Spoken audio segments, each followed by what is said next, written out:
ngaji kita. Bismillahirrahmanirrahim. Ala hadratin Nabil Mustafa Sayyidina wa Maulana Muhammadin sallallahu alaihi wasallam wa ala alihi wa sahbihi wa dzurriyyatihi wa ila jamil anbiya'i wal mursalin wal awliya'i wa syuhada'i wa salihin sahabati wa tabi'in wa ulama'i wa musannifin wa jamil malaikatil muqarrabin wa sanna sayyidina syahdan qadir jilani kutasamtu zilu wa kutumma ila musannifi hadal kitab Syekh Abu Hamid Muhammad Al-Ghazali rahimahullah ta'ala wa nafa'na bihi fi ulumihi fid dharain amin.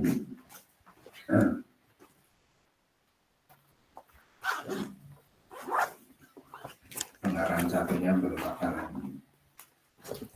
Bismillahirrahmanirrahim. Tuma ila Syekhina Alwi Abu Bakar Muhammad Masatulhi rahimahullah ta'ala wa nafa'na bihi fi ulumihi wa nafa'na bihi ma fi ulumihi ma fi dharain amin. Tuma ila abi wa ammi wa zawjati wa jami' auladi wa ila jami' thullabi hadil majlis. Sahalallahu bi kulli umurina umurayatini wal akhirah wa hasil maqasidana maqasidatini wal akhirah. Syadillahi lahum walana al-fatihah. A'udhu billahi minasyaitonir rajim. Bismillahirrahmanirrahim. Alhamdulillahi rabbil alamin. Ar-rahmanirrahim. Maliki yaumiddin.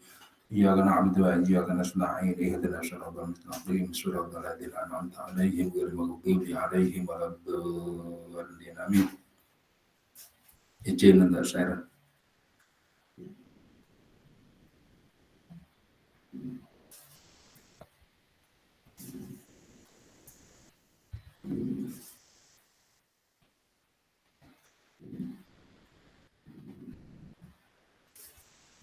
Tiga 31 bulan 1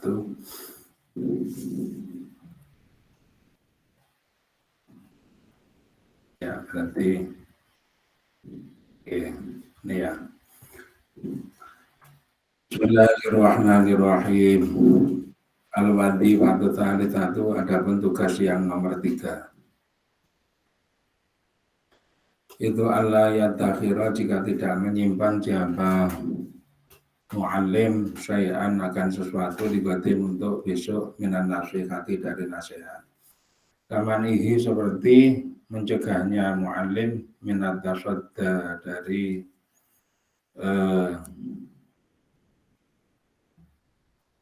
menghalang-halangi atau menuju lirik batin kepada suatu tingkatan qabla istihqaqiha sebelum berhak terhadap rutbah. Jadi seorang guru supaya tidak menyimpan kepada sesuatu, tidak menyimpan nasihat yang memang nasihat itu bisa memberi manfaat kepada muridnya pada masa yang akan datang. Misalnya kadang-kadang seorang guru itu juga penting untuk mencegah kepada murid jangan tergesa-gesa untuk mengambil suatu action atau tindakan atau suatu misalnya jabatan atau suatu kedudukan kalau memang dia itu belum waktunya atau belum berhak. Dalam hal ini kalau memang sudah berhak, ini minta itu diperbolehkan. Kalau memang dia itu profesinya di situ dan bisa menjamin bahwa dengan hadirnya dia pada posisi itu maka bisa melakukan perbaikan terhadap masyarakat. Ini seperti yang dilakukan oleh Nabi Yusuf, minta kepada raja agar supaya menjadikan dia sebagai bendaharawan di negeri Mesir. Inni hafidun alim, karena saya adalah orang yang bisa menjaga atau mengelola terhadap logistik lagi profesional. Artinya alim itu mengetahui secara detail bagaimana mengelola harta benda kerajaan, karena ini terkait dengan keselamatan dari negara Mesir pada saat itu khususnya adalah pada 7 tahun yang pertama setelah musibah paceklik itu menimpa kepada negeri itu. Dan jangan sampai terjadi salah kelola. Nah, seorang guru itu supaya tahu bahwa orang ini sebenarnya sudah waktunya untuk berkiprah apa belum. Kalau memang belum ya jangan dulu. Minat tasodda lirut batin qabla istihqaqiha. Seperti yang pernah saya ceritakan tentang murid daripada Abu Hasan Asyadzili. Ada seorang anak yang diantarkan oleh ibunya agar supaya nyantri kepada Syekh Abu Hasan Asyadzili rahimahullah agar supaya dijadikan sebagai ahli kimia. Abu Hasan Asyadzili ketika itu kemudian menyanggupi asalkan dipenuhi 3 syarat. Syarat itu adalah yang pertama selalu menjaga kesucian. Jadi setiap batal berwudu. Setiap batal berwudu. Yang kedua melakukan sholat sunat setelah wudu 2 rakaat. Kemudian yang ketiga adalah yang ketiga adalah bermukim di tempatnya nyantri itu selama setahun itu tidak pulang. Setahun tidak pulang, tidak dijenguk agar supaya bisa fokus konsentrasi.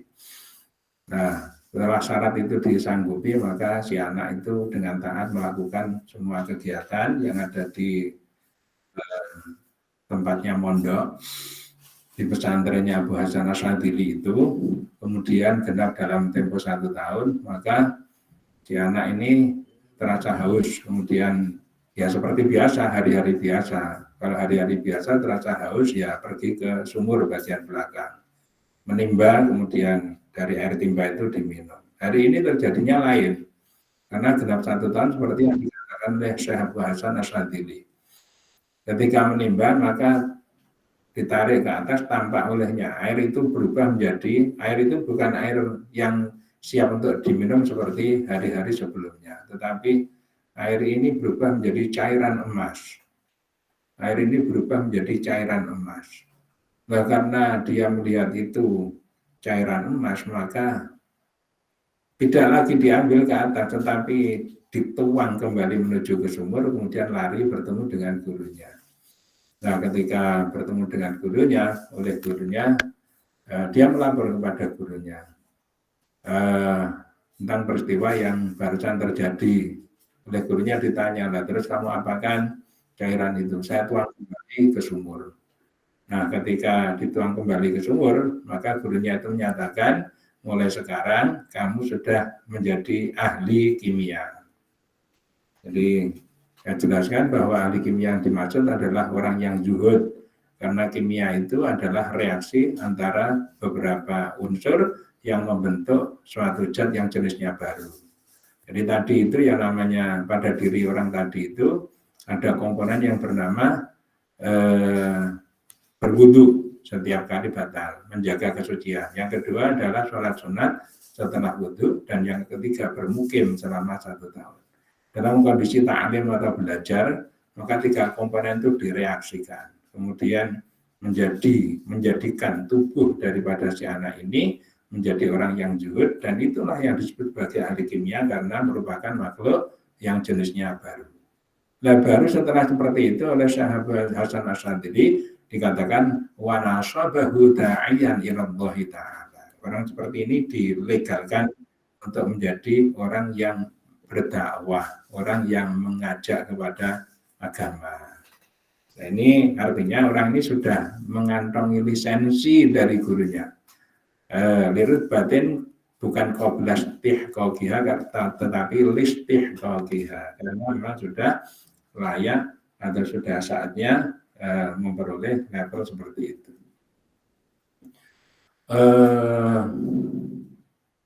Oke, demikian pula ini ya, untuk syarat diterima menjadi seorang murid ini supaya tidak menyalahgunakan terhadap ilmu yang dipelajarinya. Saya kemarin sudah cerita tentang bagaimana seorang murid diterima oleh Jabir bin Hayyan di laboratoriumnya. Nah, nggak saya ulangi yang itu. Saya lanjutkan. wal minat tasoda wal khawdi dan menyelam fil ilmi di dalam ilmu al khafiyyi yang tersembunyi qabla ihkamil jaliyyi sebelum hukum-hukum yang jelas. Juga seorang guru berhak mencegah kepada murid supaya mempelajari ilmu-ilmu yang tampak dulu, ilmu-ilmu yang jali itu jelas, bukan ilmu yang khafi itu adalah ilmu yang samar, ilmu yang tersembunyi, ilmu yang ada di sebalik sesuatu. Jangan itu dulu. Ada ilmu di sebalik sesuatu itu ada, tetapi dipelajari dulu ilmu-ilmu yang jelas. Kendali ada di guru. Kalau di ala-ala itu kan ada yang jenis keenam, ala tanalul ilma illa bisitatin sa'umbika an majmu'iha bibayani Dukaun wa hirsun wa sdibarun wa bulghatun wa irsyadul ustadi wa duluz zamani. Ini ada semua. Wa irsyadul ustadi itu berarti petunjuknya seorang guru, kemudian wa duluz zamani panjang masanya talabul ilmi. Jangan main bypass saja, jangan main cari jalan pintas saja. Ya, ini ya model-model training atau model-model short course dan sebagainya. Ini ya ilmu-ilmu jenis keterampilan mungkin madul. Tetapi kalau ilmu yang jenisnya ilmu untuk makrifat kepada Allah itu prosesnya itu nggak bisa digitukan. Ini juga menuntut kematangan dari rohani dan hati seseorang supaya bisa sampai kepada level itu. Kalau di gedung baru di Krapia itu dulu ada tulisan besar gitu, dari utara menuju ke selatan. Ada tulisan alaman yatasodda. Ini tasodda tuh, minat tasodda. Alaman yatasodda li irsadin nasi ayyakuna lahu ilmul ulama. Wasiyasatul muluk wa hikmatul hukama, kepada orang yang ingin ya menunjukkan, ingin berperan di dalam menunjukkan kepada masyarakat liirsadin nasi. Yang pertama ayyakuna lahu ilmul ulama, supaya dia itu punya ilmunya para ulama. Para ulama itu orientasi ilmunya itu adalah selalu mengajak takut kepada Allah Subhanahu wa Ta'ala. Dan yang kedua, wasiyasatul muluk. Tahu strategi ini seperti apa. Berarti ini ya ilmu sendiri, misalnya ilmu pemerintahan, ilmu sosial, politik dan sebagainya itu dibutuhkan. Tetapi basisnya adalah ayyakuna lahu ilmul ulama. Dia punya ilmunya ulama. Siyasatul muluk. Yang ketiga adalah hikmatul hukama. Di dalam menjalankan pemerintahan, menjalankan itu supaya menggunakan kebijakan. Hikmatul hukama. Hikmahnya bukan main kebenaran tetapi di atas kebenaran. Itu ada hikmah. Bagaimana cara menjalankan kebenaran itu agar supaya tidak menyakiti kepada orang lain. Kita gambarkan, misalnya ada orang lapar, itu dan solusinya adalah dia harus makan. Tetapi kalau menghidangkan makanan itu kasar, apalagi piringnya itu disodorkan, agak dilempar sedikit gitu, agak pakai tangan ya. Tapi tidak dihidangkan dengan cara yang baik, itu rasanya berbeda. Jadi itu sudah di hati rasanya. Berbeda. Masih lebih enak, makanannya sangat biasa, tetapi dihidangkan dengan cara yang profesional. Seperti makanan yang sangat berharga, padahal sebenarnya ya kurang lebih seperti cenil, instan, apa namanya ya jenis makanan-makanan jajan pasar kayak gitu. Nah, tapi cara menghidangkannya itu bagus. Itu namanya berburu ke hikmah di sebalik makanan yang sederhana. Jadinya ya enak. Gitu. Al-wadhifatur rabi'atu, adapun tugas yang nomor 4 itu naskul muta'alimi, menasehati kepada murid, waman uhu, dan mencegah kepada muta'alim minal akhlaki adzamimati, dari akhlak yang tercela. Menasehati kepada murid, kemudian ya diantaranya adalah jangan sampai ketempatan akhlak yang tidak baik. Ya, mungkin perlu dikembalikan lagi ya, bagaimana yang namanya murid itu bisa menghargai terhadap guru. Kemarin ada pertemuan di mana, Hotel Dafam, ada laporan dari kepala sekolah yang intinya itu guru-guru pintar-pintar itu sudah tidak lagi favorit di hadapan murid-murid. Tapi guru yang favorit adalah guru yang lucu, guru yang bisa menghibur, guru yang bisa bermain TikTok dan sebagainya. Itu menjadi guru favorit. Ya. Bicara masalah pengetahuan mungkin iya, tetapi bicara masalah ilmu itu fokus ya, ilmu itu konsentrasi, ilmu itu menghubungkan antara hati dengan Allah Subhanahu wa Ta'ala. Itu enggak boleh diogrek-ogrek, enggak boleh diganggu-ganggu, nanti menjadi merusak. Saya malah kita sesuai ya dengan apa yang kita pelajari di fisika. Mengukur itu sebenarnya mengganggu kepada sistem.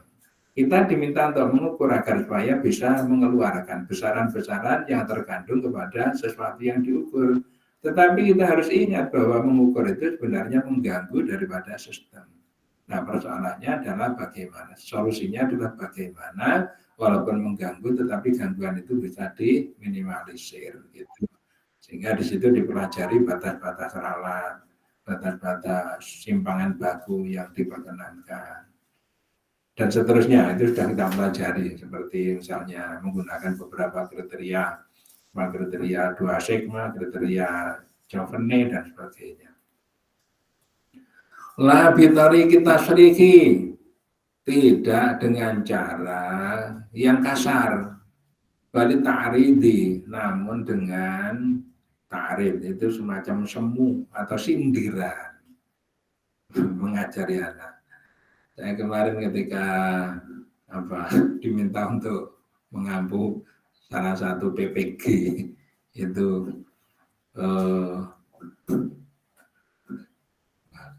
baca pendalaman materi. Ini saya membaca ada yang menarik, yaitu ada root case model. Jadi model kasus akar ya, root case model. Jadi kalau misalnya anak itu nakal, itu tidak langsung kamu jangan nakal. Kalau guru taman kanak-kanak saya dulu itu sebentar-sebentar, kalau anaknya rame dan sebagainya itu langsung senjatanya itu adalah ngajak anak-anak supaya tangan ke atas, ke muka, ke samping, diam semua. Tapi 5 menit lagi nanti rame lagi, gurunya gitu lagi, tangan ke atas, ke muka, ke samping, diam. Gitu terus. Nah, di root case model itu kalau ada anak yang seperti itu langsung, kamu jangan begitu, kamu kan nakal. Tidak, kenapa toh anak ini kok rame? Nah, kenapa toh anak ini kok melamun saja? Banyak loh ya sekarang itu anak-anak nggak fokus itu banyak. Jadi penyebabnya bukan anaknya sendiri, tetapi bagaimana dia menjalani hidup di rumah. Orang tuanya ternyata pekerja, anaknya ditinggal, supaya anaknya jenak, supaya anaknya itu diam, supaya anaknya itu anteng dalam permainan, maka dibelikan difasilitasi game, difasilitasi HP, sampai tipe yang terbaru itu dibelikan supaya bisa menghibur dirinya ketika orang tuanya itu meninggalkan kepada dia. Nah ini yang disolusikan, yang diambil solusi itu di bagian belakang daripada si anak ini. Ini namanya root case model. Ini ternyata sejalan dengan apa yang disampaikan oleh Imam Ghazali itu. La bitori kita seriki, tidak langsung.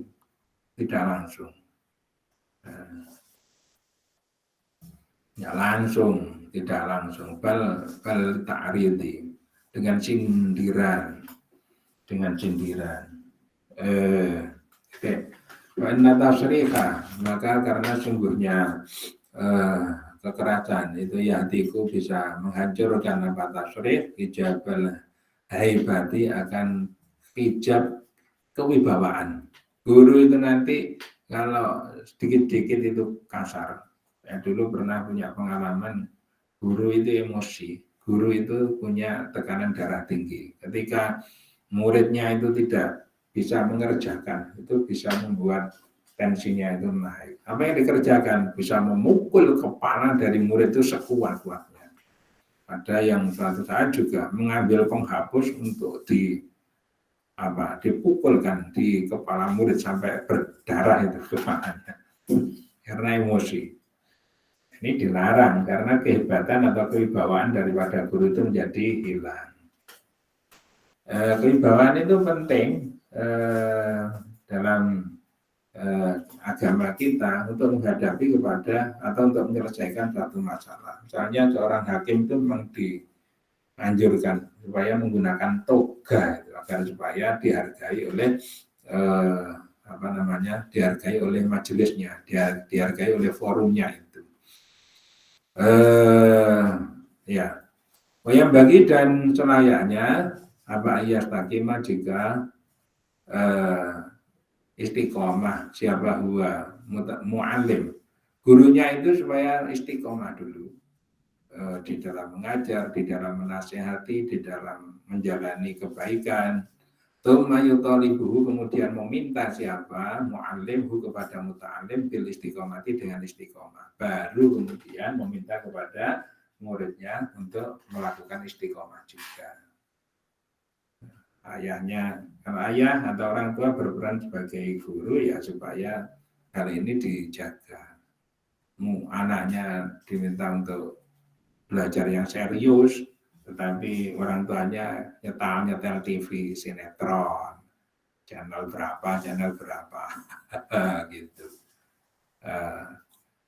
Katanya itu menemani kepada anaknya belajar. Mana mungkin itu sejalan. Karena itu yang satu mencari hiburan, yang satu disuruh serius gitu. Ya bubar saja. Atau menemani belajar sambil tidur. Nah itu enggak sejajar itu namanya. Bukan menemani belajar. Ya tidur, belajar ya belajar. Istiqomah ya, istiqomah dalam belajar itu penting. Sekarang masuk, besok lagi masuk. Bukan perkara 75%, bukan angka-angkanya, tetapi isian daripada ilmu itu supaya nyambung antara pertemuan satu dengan pertemuan kedua dan lain sebagainya. Saya dulu ketika ngaji di Langgar itu pernah dipukul pakai kitab oleh ayah saya. Kitab itu digulung, kemudian dipukulkan ke muka karena disuruh maju untuk menghafalkan itu ndak hafal, dipukul. Tetapi anak zaman dulu berbeda dengan sekarang. Setelah gitu kita berusaha setiap hari itu menghafalkan, sehingga ketika minggu depan diminta untuk maju lagi itu sudah oke. Nah, kalau sekarang kan ya malah nggak usah ngaji saja, nggak usah masuk, gurunya keras, gurunya kasar, kan begitu. Kalau di sekolah bisa dilaporkan kepada Komisi Perlindungan Anak. Nah, ini ya guru itu kalau di sini itu memang harus betul-betul berada pada level yang signifikan perbedaannya terhadap murid, sehingga dia itu menjadi orang yang berwibawa. Guru zaman dulu ketika datang itu muridnya satu kelas itu nyalami semuanya. Rasanya kalau belum bersalaman dengan guru itu belum sempurna, belum enak. Dan salaman dengan guru itu merupakan suatu kepuasan tersendiri. Demikian pula dilanggar atau di musola. Itu juga begitu terhadap guru, cium tangan gitu. Wa illa, dan jika tidak istiqomah, nasku, maka ada pun nasihat itulah yang tidak memberi manfaat an-nasr. Li'annal iktida'a, karena sesungguhnya mengikuti bil af'ali terhadap af'al atau tindakan-tindakan itu akidun, lebih kuat minal iktida'i dibanding dengan mengikuti bil af'ali dengan ucapan-ucapan.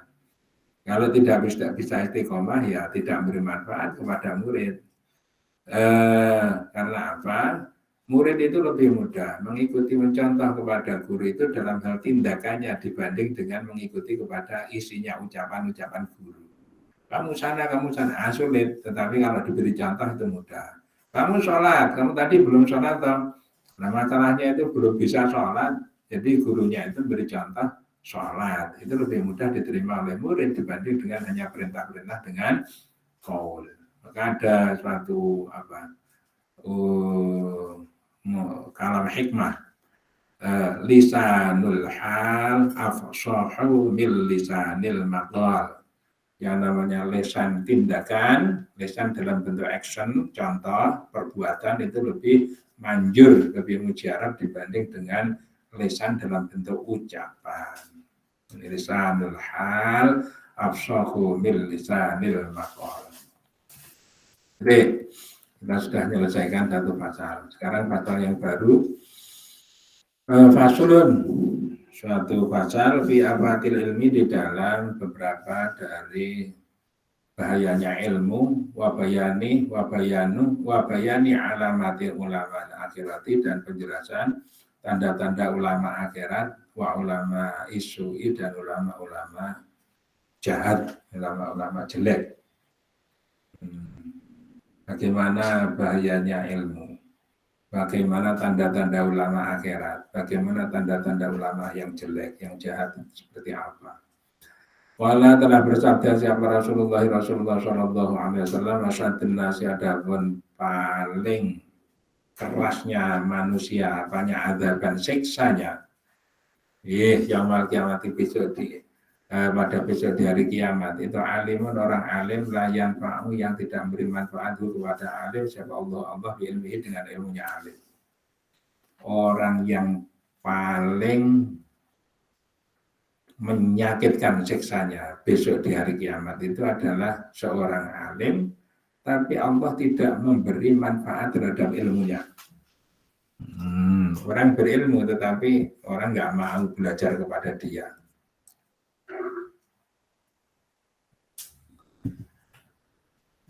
Bicara orang kenapa tidak mau belajar kepada dia itu bukan semata-mata desain dari perilaku manusia terhadap manusia lain, itu bukan. Tetapi di sini layan fa'uhullahu bi ilmihi. Allah tidak berkenan memberi manfaat kepada ilmunya. Jadi itu dari Allah. Mengapa orang ini pinternya bukan main, tetapi nggak mau orang itu belajar kepada dia? Oleh Allah memang didesain seperti itu. Dan ini besok orang seperti itu asyadun nasi adaban, di hari kiamat menjadi orang yang paling dahsyat siksanya. Karena punya ilmu tidak bisa memberi manfaat kepada orang lain. Ilmu itu ibarat alat untuk memberikan sinar kemakrifatan kepada Allah. Nah ini ternyata tidak diberikan kepada orang lain. Ya macam-macam, ya orangnya memang karakternya seperti itu bisa menjadi tokoh, menjadi menara gading, tinggi sekali, eksis sendiri, menjadi orang yang paling strong, yang paling hebat, supaya dilihat menjadi orang yang paling hebat. Bukan itu, karena itu status namanya. Kalau Allah itu statusnya itu mulai dari wujud kita bakok, mengkonaudul kadisi, yang mengerti wahdaniyat. Nah, sampai di situ itu status. Tapi mulai dari kodrat, irodat, ilmu, hayat, sama basar, kalam. Itu namanya sifat ma'ani. Kemudian qadiran, muridan, aliman, hayyan, sami'an, basiran, mutakaliman. Itu ma'nawiyah. Jadi kalau belajar tauhid itu kayak gitu-gitu itu dia. Jadi status daripada Allah itu sampai kepada sebelum qadiran, sebelum kodrat, sampai kepada wahdaniyat. Hati-hati ya. Jadi bagaimana walaupun kita punya ilmu sedikit tetapi bisa dibutuhkan oleh orang. Kita itu punya ilmu sedikit tetapi orang ini merasa senang dengan kehadiran kita. Ini ya, orang punya ilmu 100% diambil oleh orang 100% semuanya. Manfaat besar. Orang punya ilmu 100% diambil hanya 30%. Nah, ini masih ada terlalu banyak yang tersimpan. Kalau Nabi itu kan tidak boleh, kitman itu kan nggak boleh, harus tabligh, menyampaikan apa yang diperoleh Nabi. Kalau nggak gitu ya tidak Nabi. Pokoknya telah bersabda siapa sallallahu alaihi wasallam, adapun barang siapa itu istiadah tambah-tambah tambah-tambah siapa man apanya ilmunya, walam yazdad dan tidak tambah siapa man apanya hudan petunjuknya, lam yazdad maka tidak tambah siapa man minallahi dari Allah illa bu'dan kecuali jauhnya. Barang siapa ilmunya itu bertambah tetapi petunjuknya tidak bertambah, hidayahnya tidak bertambah, ilmunya bertambah, hidayahnya tidak bertambah, ilmunya bertambah, kebahagiaan hatinya tidak bertambah. Alah. Belajar terus tapi kok di hati sumpek, belajar terus di hati kok jadi ciut, belajar terus di hati kok tidak bahagia. Nah, ini gejala-gejala kayak gitu. Karena apa? Belajar itu adalah ilmu. Ilmu itu merupakan suatu sinar yang ada dalam hati untuk berhubungan kepada Allah Ta'ala yang itu bermuara kepada kebahagiaan. Kalau ini tidak menambahi, maka hal seperti itu lam yazdad minallahi illa bu'dan. Kepada Allah hanya tambah jauhnya saja, tidak tambah dekatnya. Nah, hati-hati seperti itu berarti bukan karakter dari ilmu. Atau yang kedua, di dalam hatinya itu masih berkumpul kotoran-kotoran yang mestinya itu harus dibersihkan karena tidak mau berkumpul antara ilmu dengan kemaksiatan. Alam dan ketahuilah annal alima, kalau jauh terhadap Allah itu orang itu dengan ilmu itu mestinya bisa lebih mendekat kepada Allah. Mendekat namanya mendekat takarrub, karena alam kita dengan alam Allah itu berbeda. Kita berada pada universe alam 3 dimensi, Allah itu berada di luar. Sepanjang-panjangnya langit yang sekarang itu baru sampai kepada 1000 tahun cahaya, karena telah ditemukan planet eksotik yang jaraknya 1000 tahun cahaya. Jadi kalau cahaya yang kecepatannya 300.000 kilometer per detik itu, atau 3,8 meter per detik, ini berjalan itu butuh waktu 1000 tahun. Di sana ada planet ya yang jauhnya segitu. Sejauh itu masih sama dunia, masih langit dunia. Walaqad zayyana, dalam surat Al-Mulk ya, walaqad zayyana sama dunia bimasabiha wa ja'alnaha rujuman lisyayatin wa a'tadna lahum adzab sa'ir. Dan sungguh aku hiasi langit dunia ini, langit dunia sama dunia, bukan samawat ya. Sama itu berarti satu langit, dunia itu satu langit, tapi langit dunia bukan langit yang 7 lapis itu, bukan. Bimaswabika, dengan bintang-bintang, wajah anda harujumal syayatin, dan aku jadikan bintang-bintang itu sebagai pelempar setan. Jadi seperti meteor, bintang jatuh, itu dalam pandangan mata manusia semata-mata kajian secara fisik, yaitu reaksi antara benda yang jatuh dengan kecepatan tinggi bergesekan dengan atmosfer, maka menjadi terbakar sebelum sampai di permukaan bumi. Tetapi sebenarnya dalam pandangan yang lebih dalam lagi, itu adalah alat pelempar kepada setan. Pertanyaannya kan gini, mengapa batu meteor bisa jatuh? Kan nggak pernah dikaji seperti itu. Kenapa batu meteor itu bisa jatuh? Apa tiba-tiba gaya yang menjamin kesetimbangan, ya, equilibrium, gaya-gaya yang menjamin terhadap kesetimbangan itu tiba-tiba menjadi tidak seimbang sehingga dia itu jatuh. Nggak pernah dikaji ke sana. Dan kalau ke situ Allah itu memang menghendaki batu itu dipakai untuk melempar setan. Mengapa setan itu dilempar? Soal dengarkan wahyu atau dalam hal ini ilham yang mestinya diberikan oleh malaikat kepada manusia, tetapi didahului oleh setan. Setan mencuri dengar itu, kemudian nanti mempengaruhi penduduk bumi yang isinya itu seperti ini. Nanti kalau penduduk bumi itu percaya apa yang dikatakan setan itu benar, maka penduduk bumi itu menjadi percaya dengan setan. Nah kemudian setelah percaya oleh setan itu dibawa-bawa ke hal yang benar, yang tidak benar, yang tidak benar, yang tidak benar, sementara penduduk bumi itu masih percaya dengan dia. Itu memang tujuannya setan seperti itu. Bismillahirrahmanirrahim. Wa'alam dan ketahuilah, annal alimah sesungguhnya orang alim bil khawdi, annal alimah bil khawdi, dengan mengarungi fil ilmi di dalam ilmu, harrama, maka mengalami siapa alim as-salamata akan keselamatan. Ini saya rasa ini kalimat yang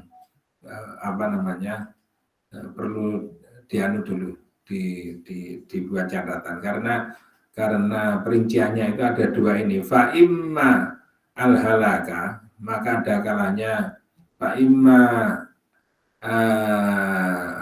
imma al-halaku, ada kalanya kehancuran, wa imma sa'adatu, dan ada kalanya kebahagiaan al-abadiyatu yang abadi. Orang yang mengarungi bahtera dari ilmu itu, maka ada kalanya dia nanti kalau nggak benar bisa mengalami kehancuran. Tetapi kalau benar bisa mengalami kebahagiaan yang abadi. Saya teruskan dulu. Wala telah berkata siapa Al-Khalil Ibnu Ahmad. Ar-rijalu adapun tokoh atau orang-orang. Rijal itu bisa dimaknai sebagai tokoh juga bisa. Dalam sebuah kata hikmah dikatakan rijalul subhanul yaum rijalul ghad. Subhanul yaum rijalul ghad. Pemuda pada hari ini adalah pemimpin di hari esok. Pemuda pada hari ini adalah pemimpin di hari esok. Subhanul yaum rijalul ghad. Ada 4 karakteristik orang menurut Al-Khalil bin Ahmad. Yang pertama adalah rajulun, yaitu orang yadri yang tahu siapa rajul, yadri dan tahu siapa rajul, annahu sungguhnya rajul itu yadri tahu siapa rajul. tahu gitu. Orang yang tahu bahwa dirinya itu tahu. Orang itu tahu dan dia tahu bahwa dirinya itu tahu. Orang yang tahu. Orang yang tahu. Orang yang berilmu dan dia tahu kalau dirinya itu tahu. Orang seperti ini fadzalika, maka adapun rajul tersebut itu alimun, orang alim. Fattabi'uhu, maka ikutilah olehmu semua kepada rajul. Terhadap orang seperti ini, dia memang orang alim dan dia tahu kalau dirinya itu alim, maka dia itu memiliki posisi bertanggung jawab untuk memajukan atau mengajarkan ilmu kepada masyarakat. Ikuti kepada dia. Fattabi'uhu, ikuti kepada dia.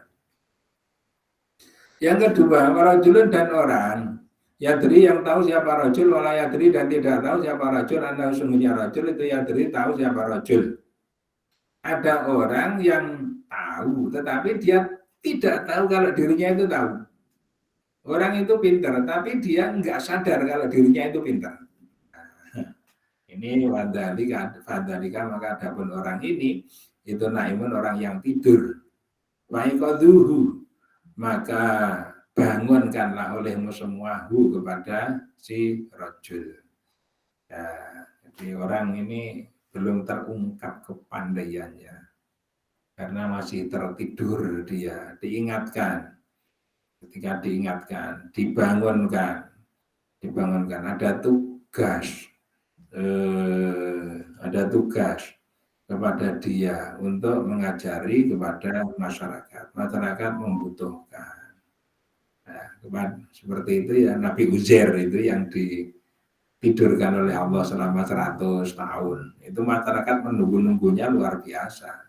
Ditinggal tidur 100 tahun. Tapi akhirnya juga mengajar kepada masyarakat. Orang-orang Yahudi yang diajar ketika itu. Karena saking hebatnya Uzair, maka Nabi Uzair ini kemudian dianggap oleh Yahudi sebagai anaknya Tuhan. Maka natil Yahudu Uzairun ibnullahi, Uzair itu ibnullah, anaknya Allah. Maka latin Nasara al-Masih ibnullah. Dan orang-orang Nasrani mengatakan al-Masih, yaitu Nabi Isa itu adalah putra dari Allah. Dari qauluhum bi afahim yudhi'una qala ladina kafarun qabl qatalahumullahu anna yufakun. Bismillahirrahmanirrahim. Disuruh membangunkan. Siapa tahu bahwa dia ini adalah orang yang baru sadar akan tanggung jawabnya. Ada loh orang-orang seperti itu, ada. Ya, nggak mau ngajar. Tetapi ketika mau, luar biasa hebatnya. Warajulun dan orang berikutnya, dan orang layadri yang tidak tahu siapa rajul, layadri dan tahu siapa rajul, annahu sesungguhnya rajul, layadri tidak tahu siapa rajul. Wadhalika, yang ketiga adalah orang yang tidak tahu tetapi dia sadar kalau dirinya itu nggak tahu. Orang tidak tahu tetapi dirinya tahu kalau dirinya itu nggak tahu. Wadhalika, maka adapun orang tersebut itu mustarsyidun, orang yang mencari petunjuk. Wa'alimuhu, maka beritahu olehmu semua kepada rajul. Jadi orang seperti itu karena dia itu sudah sadar kalau dia tidak tahu, maka dia tolong diberi petunjuk, ajarilah kepada dia. Ya, ada orang yang sadar kalau enggak tahu kemudian belajar, mondok sampai 15 tahun, yang lain sudah pada pinter-pinter, sudah sampai khatam, sudah selesai, sudah pamit kepada kiainya, kemudian membuat pondok lagi atau membuat sekolah lagi. Nah ini masih di pondok, masih belum belum paham. Masya Allah, akhirnya pamit pulang karena malu. Sekian lama 15 tahun itu belajar tidak paham. Ya. Ketika pulang sampai di pintu gerbang desa itu, dia melihat di pintu gerbang itu di bawahnya ada batu dan musim penghujan. Tapi ada bekas, jadi hujannya sudah selesai. Ada bekas di situ, air menetes ke batu. Tes. Tapi ada jejaknya. Cuma air menetes pada batu, tapi secara istiqomah, secara kontinu. Itu bisa membuat batu itu menjadi berlubang. Batu menjadi berlubang. Air menetes. Ya, air menetes. Hanya air menetes, yang ditetes itu batu, itu menjadi berlubang. Terus dia berpikir, apa otakku itu setumpul ini, apa lebih tumpul daripada ini. Batu saja ditetesi air, itu bisa cekung, bisa menjadi berlubang. Otakku ini diberi ilmu sudah sekian lama, itu nggak bisa tembus. Akhirnya dia sadar. Di situ muncul titik kesadaran. Kalau begitu saya kembali lagi belajar, kembali lagi mondok. Dulu belum ada sekolah, belum ada perguruan tinggi. Zaman Belanda masa yang dulu belum ada. Tapi pesantren sudah ada, seperti Sunan Ampel itu sudah ada di sana. Karena di Ampel itu merupakan pesantrennya anak-anak bangsawan untuk mendidik akhlak agar supaya kelak yang namanya pegawai kerajaan itu akhlaknya menjadi bagus-bagus. Nah, itu. Ini akhirnya kembali. setelah kembali diajari oleh gurunya. Nah, karena ini sudah pada titik kesadaran yang tinggi dan ternyata diberi terbuka hatinya itu untuk menerima ilmu, itu langsung apa yang diajarkan masuk efektif sekali. Dalam tempo singkat ini bisa menguasai ilmu, kemudian dia kembali untuk menjadi orang yang dia pulang dengan mendongi ilmu, menjadi semangat untuk menjadi orang yang bisa menunjukkan kepada orang lain. Alaman yatasadda li irsyadin nasi ayyakuna lahu ilmul ulama wa siyasatul muluk wa hikmatul hukama. Itu diberi supaya diberitahu orang kayak gitu. Diberi ya padalika mustarsyidun fa'andimuhu, diajari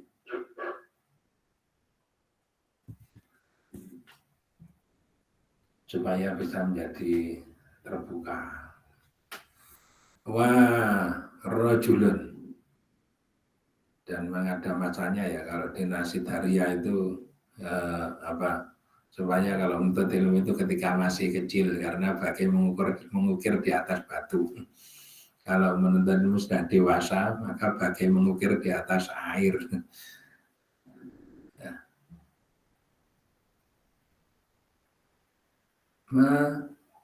Belajar di waktu kecil bagai mengukir di atas batu.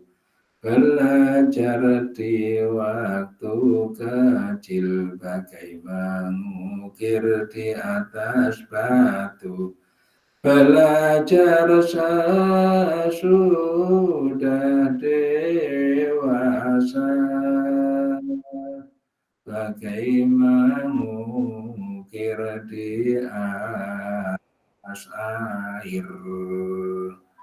Belajar sesudah dewasa bagai mengukir di atas air. Ya, tetangga saya itu kelas 4 SD, ini sudah hafal Al-Quran ya. Itu karena di waktu kecil. Dan ringan sekali, kalau disuruh bunyi itu kayak hampir nggak ada yang salah. Belum, hanya sekali saya itu menemukan kesalahan. Ya 4 SD sudah selesai. Kalau udah gitu ya di siang lain itu masih banyak, dan basisnya itu berarti Al-Quran. Ini sebenarnya yang menjadi idola kita, yaitu polanya itu sains Al-Quran, bukan integrasi antara ilmu pengetahuan dan Al-Quran, bukan saintifikasi Al-Quran, bukan islamisasi ilmu, tetapi sains Al-Quran. Nomor berikutnya, nomor 4 adalah warajulun, dan orang layadri yang tidak mengetahui siapa rajul, walayadri, dan tidak tahu siapa rajul, annahu sungguhnya rajul itu layadri, tidak tahu siapa rajul. Orang tidak tahu, tetapi dia tidak sadar kalau dirinya tidak tahu. Orang nggak tahu, tapi dia nggak tahu kalau dirinya itu nggak tahu. Ini payah ini. Nggak sadar kalau dirinya nggak tahu. Wadhalika, maka adapun orang tersebut itu jahilun, orang bodoh. Wahdaruhu, maka jauhilah olehmu semua kepada jahil. Ini kalau ibadah juga bahaya orang kayak gini. Di taklim itu ada taklim. Fasadun kabirun alimun mutahatikun Wakbaru minhu jahilun mutanasiku. Kerusakan yang besar. Huma fitnatun fil alamina adimatun. Lupa itu terusnya. Di bukuril fawaiti.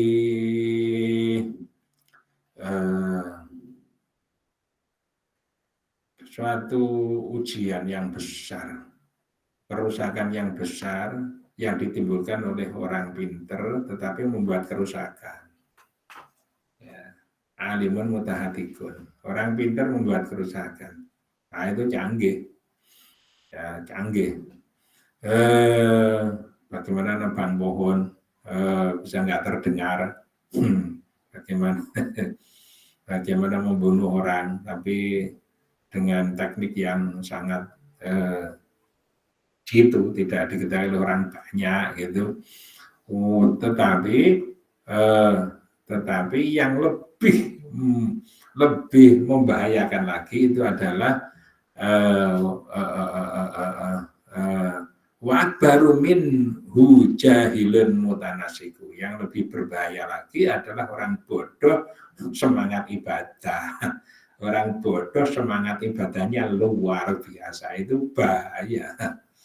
Orang bodoh itu yang mengikuti kepada orang pinter, nyontoh-nyontoh kepada orang pinter saja, itu malah aman dibanding dengan dia disuruh thalabul ilmi nggak masuk-masuk dan dapatnya sedikit banget. Ngikuti saja kepada orang yang udah pinter-pinter, udah mapan-mapan. Jangan berkreasi sendiri.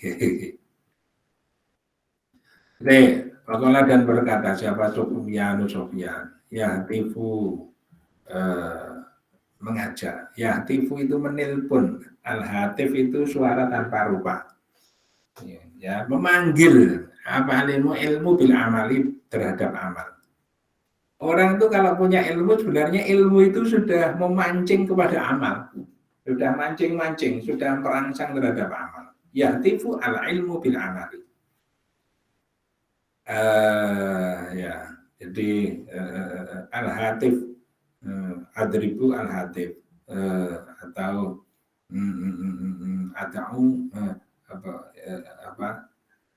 hatif itu kayak orang menelpon, itu namanya hatif, orang yang menelpon. Ya, tifu itu seperti menelpon, memanggil, tidak ada rupanya karena panggilan. Ilmu itu terhadap amal. Jadi kalau orang itu sebenarnya sudah mengantongi ilmu, itu sebenarnya ilmu sendiri itu sudah memanggil-manggil terhadap perbuatan amal. Fa'in ajabahu, maka jika mengijabahi siapa muta'alim hu akan ilmu, maka dia berarti beramal. Tetapi wa'illah, dan jika tidak irtakala, maka pergi apa amal. Pergi apa amal ya. Kalau dia itu mengiyakan, meng-ACC terhadap panggilan tadi, maka amal itu akan ikut. Tetapi apabila sudah dipanggil seperti itu, muta'alim itu tidak mau menyambut terhadap amal, maka amalnya itu akan pergi. Amalnya akan pergi. Harusnya ilmu dan amal itu menyatu, tetapi karena orang berilmu tetapi enggan untuk melakukan amal. Padahal ilmunya sudah memanggil kepada amal, tetapi dia sendiri membatasi untuk tidak beramal. Hati-hati, karena belajar kenceng, dengar suara panggilan adzan tidak turun. Padahal yang memberi ilmu adalah Allah, yang punya ilmu adalah Allah. Tapi giliran Allah memanggil, maka dia tidak mau turun untuk sholat berjamaah. Nah ini masih ambivalen, pada diri seseorang itu masih terpecah konsentrasinya. Jangan sampai, harusnya menjadi satu. Dan insya Allah, karena pekerjaan belum selesai, asalkan bukan pekerjaan membahayakan, itu ditinggalkan. Membahayakan misalnya seperti dokter sedang mengoperasi, di tengah-tengah operasi ada panggilan suara adzan, jangan ditinggalkan. Tinggalkan malah mabut, nanti pasiennya malah tambah gak karu-karuan ya. Tapi kalau tidak seperti itu, tidak membahayakan, supaya mengijabah atau mengabulkan terhadap panggilan itu tadi. Wa illa irtakhala. Bahaya sekali kalau amal itu sampai pergi dari orang yang berilmu, karena akibatnya dia itu hanya memperoleh ilmu tak, tetapi tidak bergayut dengan amal. Qala, dan berfirman siapa ta'ala Allah ta'ala, watlu, dan bacalah olehmu Muhammad alaihim, bacakan olehmu Muhammad alaihim kepada orang-orang kafir, naba'al, kepada orang-orang banyak. Naba'al ladina akan cerita, naba'al ladi akan ceritanya orang ataina yang telah memberi siapa aku kepada alladzi ayatina akan ayat-ayatku. Wansalako maka kemudian melepas siapa alladzi minha dari ayatina. Nah ini ya. Jadi ini kesatuan antara ayat Allah dengan amal. Kalau ayat Allah itu dibacakan, mestinya orang itu menyambut untuk mengerjakan apa yang ada dalam ayat Allah. Kalau ayat itu berupa seruan atau ajakan kepada kebaikan, maka orang itu mengiyakan terhadap ajakan kebaikan tadi. Tetapi ini yang di ayat ini surat Al-A'raf ayat 175. Surat Al-A'raf itu surat ke-8 ya. Surat ke-7, 8 Anfal, 9 Taubat, 10 Yunus, kemarin ke-6 itu Al-An'am. Nah, itu.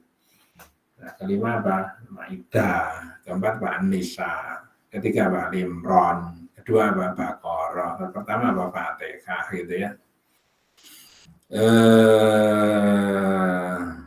30 apa? Surat Ar-Rum. 29 apa? Surat Al-Had. 26 apa? Surat Asy-Syu'ara. 27 apa? Surat An-Naml. 22 mana? Surat Al-Qasas. 22 Al-Ankabut. 30 apa? Surat Ar-Rum gitu ya. Bismillahirrahmanirrahim. Bismillahirrahmanirrahim. Bismillahirrahmanirrahim. Bismillahirrahmanirrahim. Jadi ini kalau nggak salah ini terkait dengan ada orang namanya Bal'am. Ini orang Yahudi. Orang Yahudi. Asalnya dia itu sebenarnya orang yang pintar terhadap ajarannya Nabi Musa. Tapi dia itu dipengaruhi oleh kaumnya karena dia itu orang yang kuat, orang yang giant, gede. Dianggap kegedean dia, keraksasaan dia itu bisa menjadi pemimpin bagi kelompoknya. Sementara kelompok pengikutnya itu adalah orang-orang yang tidak sejalan dengan Nabi Musa. Dia sendiri, Balaam sendiri orang yang peroleh ilmunya itu dari Nabi Musa. Tetapi dia punya kelompok pengikut, yang pengikutnya itu tidak sejalan dengan Nabi Musa. Dipengaruhi oleh pengikutnya. Makanya di sini dikatakan watlu alaihim naba'alladzi ataina. Tolong Muhammad ceritakan kembali tentang cerita orang yang telah pernah saya beri. Ataina itu kan fi'il madhi. Madhi itu saya telah pernah kami beri. Jadi dulu atainahu ayatina.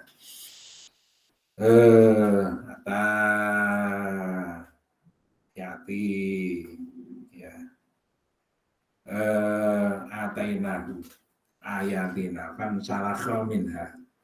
Telah pintar, telah alim, Balaam itu, tapi karena pengaruh daripada kelompoknya, maka akhirnya dia menjadi dalam kebimbangannya itu dia mengambil keputusan untuk membela terhadap kaumnya. Akhirnya apa? Ajaran Nabi Musa yang telah diajarkan kepada dia ini sama artinya dengan dilepas fansalakha minha. Jadi ilmunya dapat tetapi amalnya nggak dapat kayak gini, nggak ada faedahnya. Wa ulama ul akhirati, adapun ulama akhirat, ya ulama ul akhirat itu alladzina orang-orang banyak layak guruna yang tidak makan siapa alladzina dunia akan dunia bidini dengan agama. Ulama akhirat itu adalah orang-orang yang tidak memakan dunia ini dengan agama.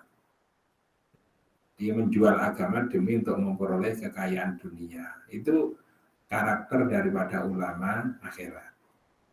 Karena apa? Kemarin sudah saya jelaskan, yang namanya urusan rezeki itu sudah ada yang ngurus, yaitu Allah Subhanahu wa taala. Itu sesuatu yang sudah dipastikan oleh Allah. Mati, pasangan, kemudian lagi mati, rezeki, pasangan itu sudah ditentukan semua oleh Allah Subhanahu wa taala.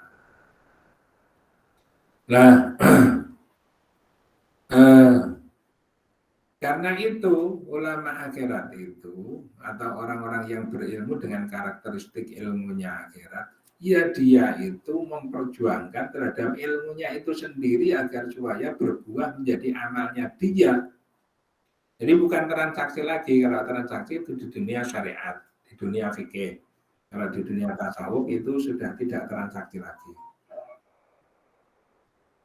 Seperti Abu Yazid Al-Bustami pernah saya ceritakan, itu tokoh sufi, ibadah terus, pakaiannya hebat, pakaiannya pakai pakai udang-udang, pakai imamah, itu pakai sorban, pakai gamis yang hebat sehingga dilihat itu seperti ulama top. Kemudian ibadah lebih ngetop lagi, 30 tahun lamanya. Kemudian dia minta kepada Allah, ya Allah kami minta reward, kami minta upah, minta pahala. Langsung Allah mengutus kepada malaikat, bahwa malaikat itu membawa jawaban yang melecehkan kepada dia. Jib, Bu Yazid, ini almari yang menyimpan terhadap amal-amal kamu yang dengan tampilan kayak gitu, itu sayangnya sudah penuh. Nggak ada lagi sholat untuk menabung terhadap amal-amal yang jenis seperti itu. Kalau kamu masih mau, tanggalkan itu semua. Jadilah kamu itu orang yang hebat dalam beragama, tetapi tampilanmu itu tampilan biasa. Kamu orang yang zuhud, tetapi kamu tampaknya seperti orang biasa. Kamu orang yang alim, tapi tampaknya kamu itu seperti orang biasa. Kami adalah orang yang sangat menerima, penyabar, tapi tampaknya kamu itu seperti orang umum. Kalau yang jenis-jenis gitu masih sholatnya masih banyak aja. Masih ada, silahkan kalau mau. Nah, gitu kan, lecehkan. Masya Allah.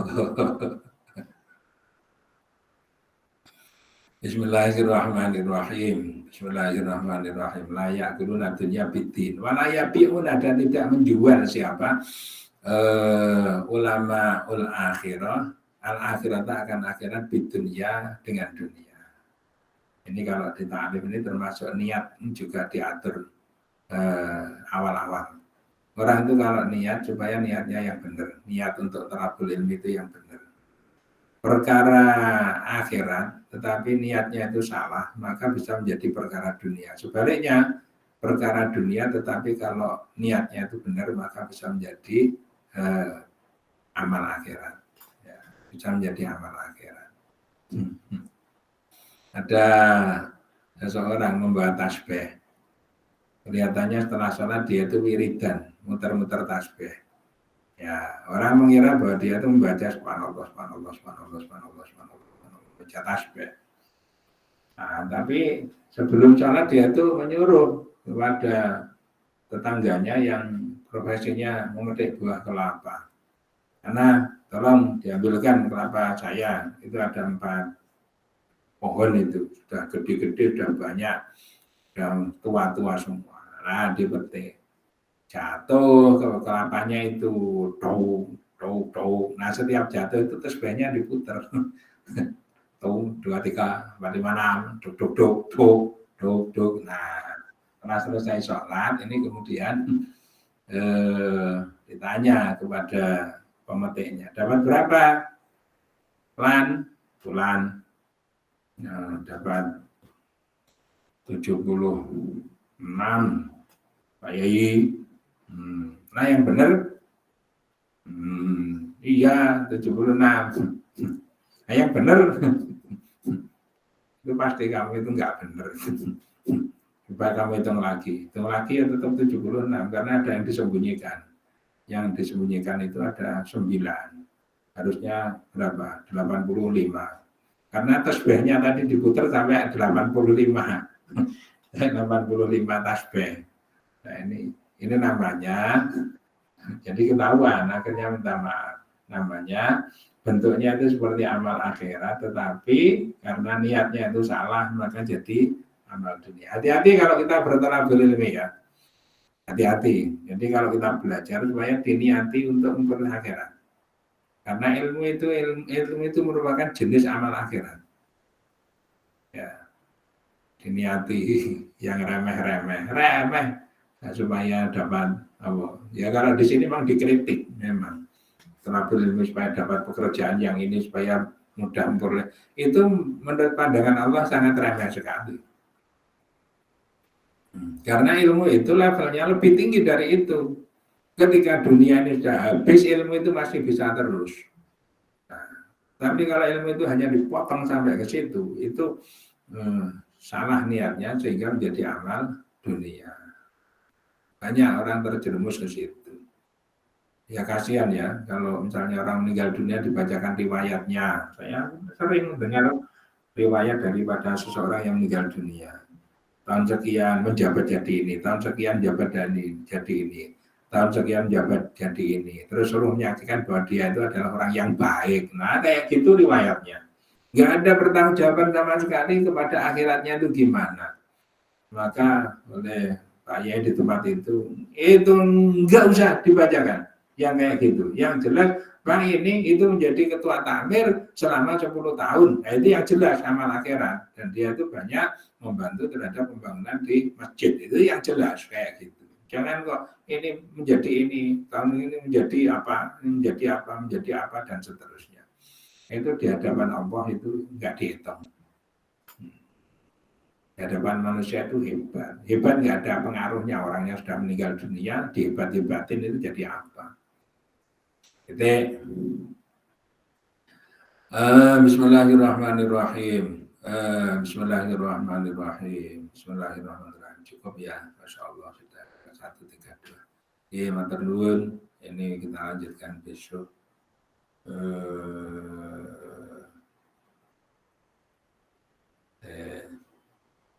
Ini lama alim.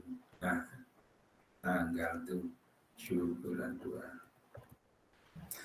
Bismillahirrahmanirrahim. Sudah kelihatan belum? Ampun Ustaz. Ampun. Lam yahdalim qaddu daha mudlaqan abada